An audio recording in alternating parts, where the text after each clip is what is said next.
Every object on your page is in a stack. It's like each object is a separate piece of paper on your desktop, and you can move them above and below each other. For the more technically minded among you, this is also called the object's z-order. For example, each object has an x and a y coordinate on the page, and also a z-order, which describes which object is on top of which. I'm going to talk about how layers help you organize your objects in the next movie, but for now, let's just focus on how objects stack up on the one layer that every document has, Layer 1. Here in this brochure document from the exercise folders, I'm going to select this photograph in the upper right corner, and I want to change its stacking order. To do that, I go to the Object menu and choose Arrange. Inside the Arrange submenu, I have several options, including Bring to Front or Bring Forward.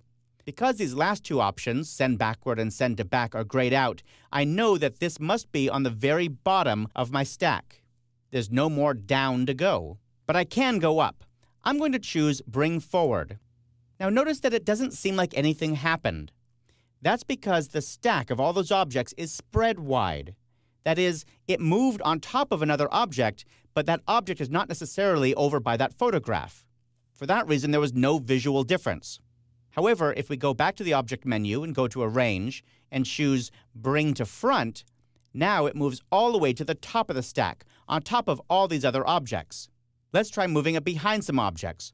I'll go to the Object menu, choose Arrange, and say Send Backward, and you'll see it moved right behind one of the objects on my page.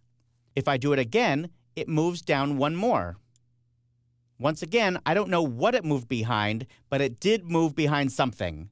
Now, what would be really cool is if we could get some kind of visual on these stacks, showing us exactly which objects are above or below others, and then allowing us to control it visually instead of haphazardly with this menu command.